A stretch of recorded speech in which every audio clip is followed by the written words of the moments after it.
good to be back in Georgia. Thank you, everyone. Can we please hear it for Tyler?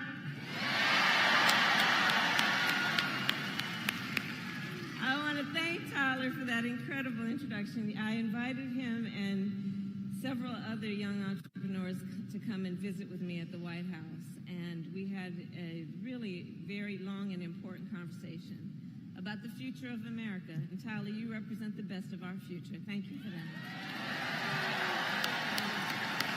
Thank you. And please give it up for Quavo and Megan.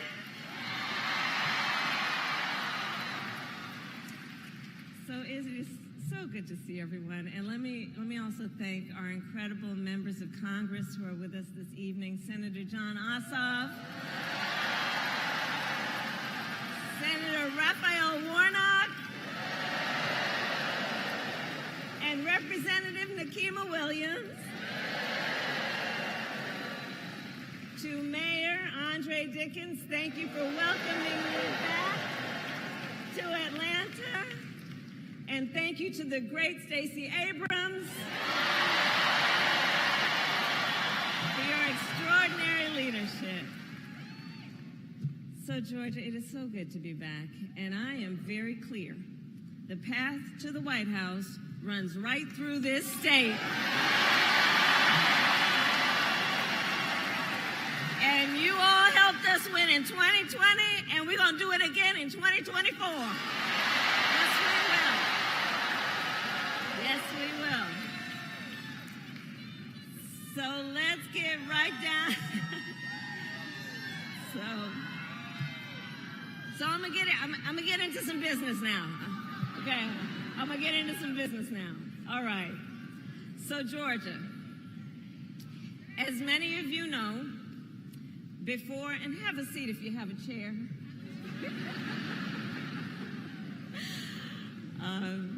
As many of you know, before I was elected vice president and before I was elected a United States senator, I was an elected attorney general and an elected district attorney. And before that, I was a courtroom prosecutor. So in those roles, I took on perpetrators of all kinds.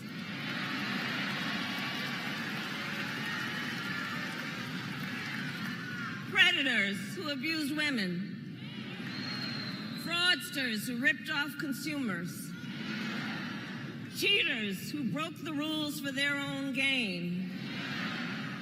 So hear me when I say, I know Donald Trump's type.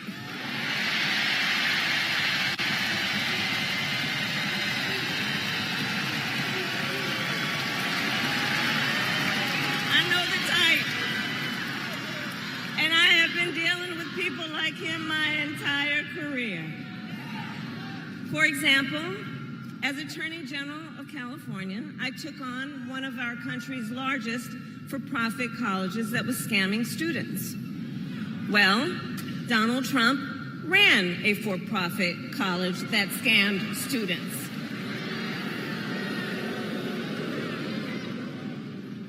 As a prosecutor, I specialized in child sexual abuse cases and sexual abuse cases.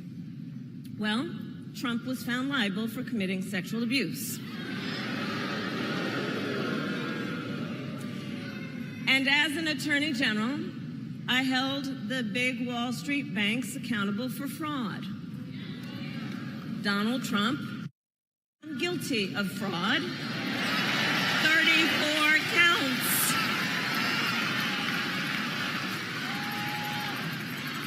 So in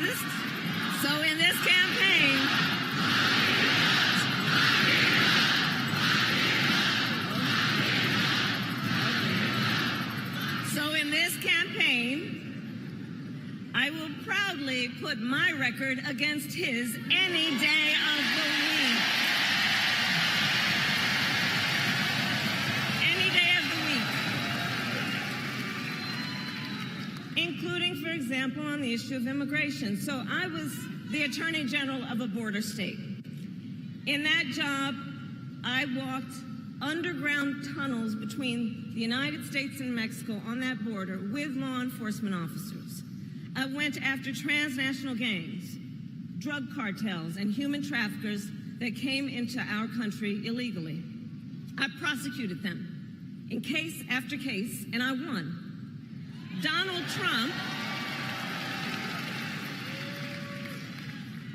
Trump, on the other hand, has been talking a big game about securing our border, but he does not walk the walk. Or as my friend Quavo would say, he does not walk it like he talks it.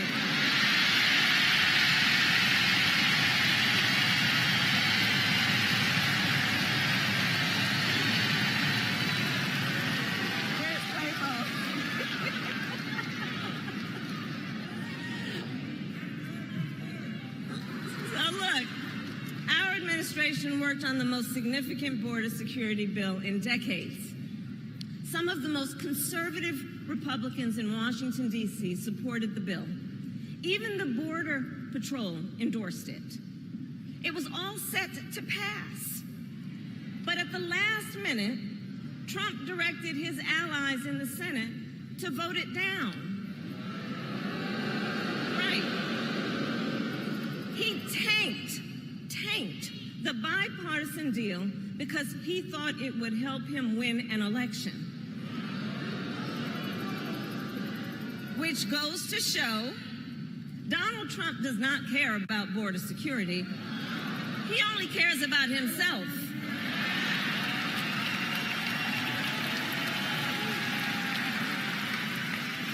And when I am president, I will work to actually solve the problem.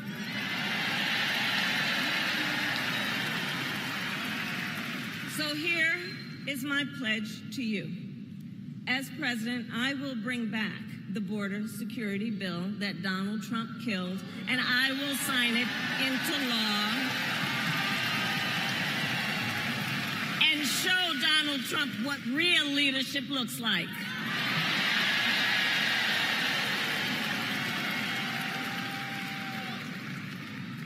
But make no mistake, this campaign is not just about us versus Donald Trump. Truly, this campaign is about two very different visions for our nation. One focused on the future, the other focused on the past. We believe in a future where every person has the opportunity to build a business, to own a home, to build intergenerational wealth, a future with affordable health care, affordable child care, paid leave. And all of this is to say, building up the middle class will be a defining goal of my presidency.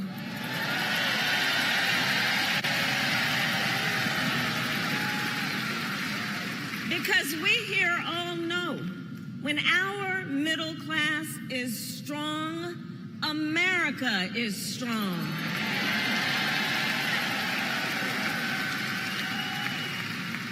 And to keep our middle class strong, families need relief from the high cost of living so that they have a chance not just to get by, but to get ahead.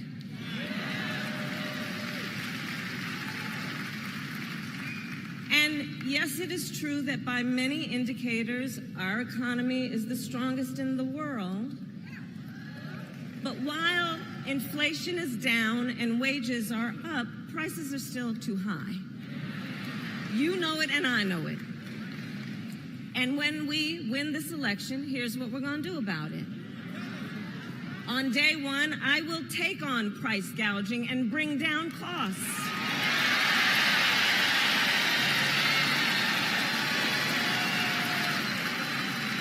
We will ban more of those hidden fees and surprise late charges that banks and other companies use to pad their profits. We will take on corporate landlords and cap unfair rent increases.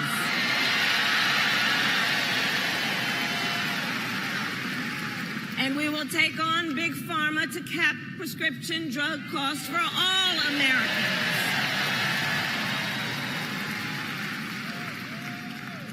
Our plan will lower costs and save many middle-class families thousands of dollars a year. But Donald Trump has a different plan in mind, one that would raise prices on middle-class families. Just look at his Project 2025 agenda. I take it you've seen it. Project 2025 is a plan to weaken the middle class. Be clear. And Donald Trump intends to cut Social Security and Medicare. He intends to give tax breaks to billionaires and big corporations. He intends to gut our investments in clean energy jobs. He intends to end the Affordable Care Act, to take us back to a time when insurance companies had the power to deny people with pre-existing conditions. You guys remember what that was? Children with asthma, breast cancer survivors, grandparents with diabetes. Georgia, America has tried these failed policies before, and we are not going back. We're not going back. We're not going back.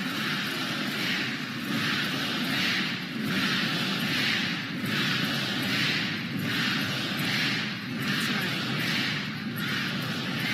And we are not going back because ours is a fight for the future. And it is a fight for freedom.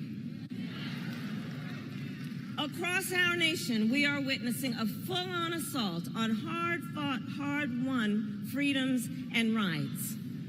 The freedom to vote, the freedom to be safe from gun violence, the freedom to live without fear of bigotry and hate, the freedom to love who you love openly and with pride.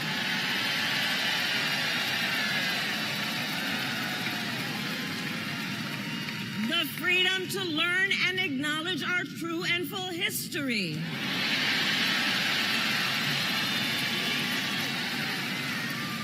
And the freedom of a woman to make decisions about her own body and not have her government tell her what to do.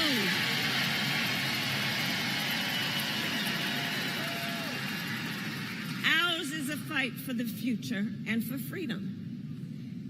And I don't have to tell folks in Atlanta that generations of Americans before us led the fight for freedom. And now the baton is in our hands.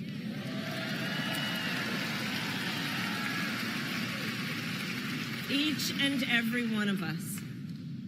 And we love our country. We love our country. And I believe it is the highest form of patriotism to fight for the ideals of our country.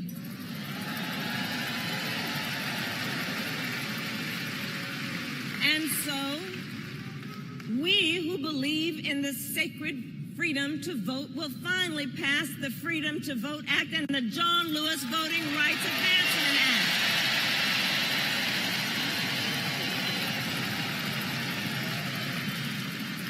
We who believe in the freedom to live safe from gun violence will finally pass universal background checks, red flag laws, and an assault weapons ban.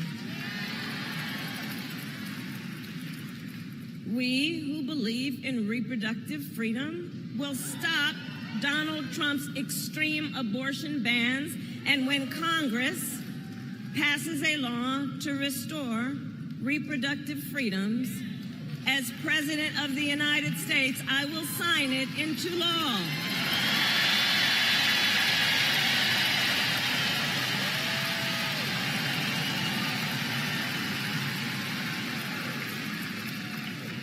So November 5th is in 98 days.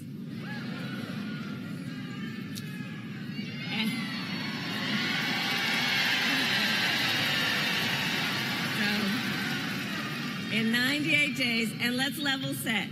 Friends, let's level set. We have a fight in front of us. We have a fight in front of us, and we are the underdogs in this race. We are. But you see, this is a people-powered campaign. Ours is a people-powered campaign. In fact, after I announced my candidacy, we saw the best week of grassroots fundraising in presidential campaign history.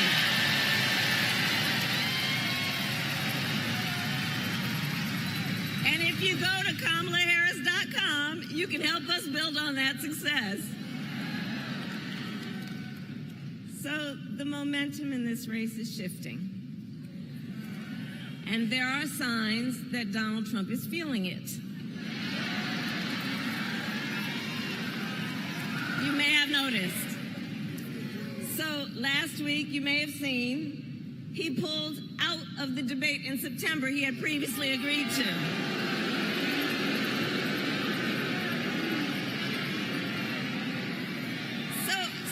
So here's the thing. Here's the funny thing about that. So he won't debate, but he and his running mate sure seem to have a lot to say about me. And by the way, don't you find some of their stuff to just be plain weird?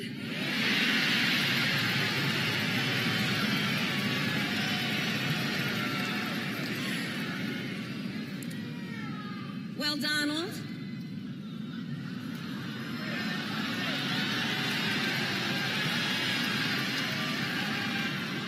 I do hope you'll reconsider to meet me on the debate stage.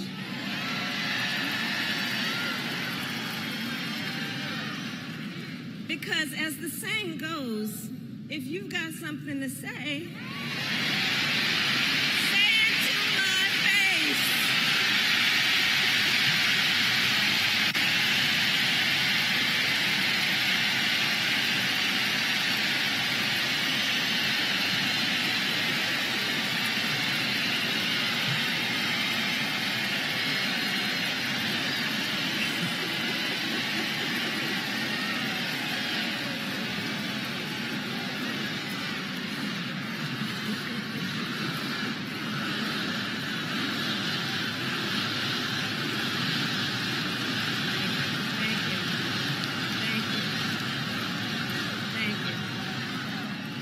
Georgia, in the next 98 days, we have our work cut out for us. And this is not going to be easy.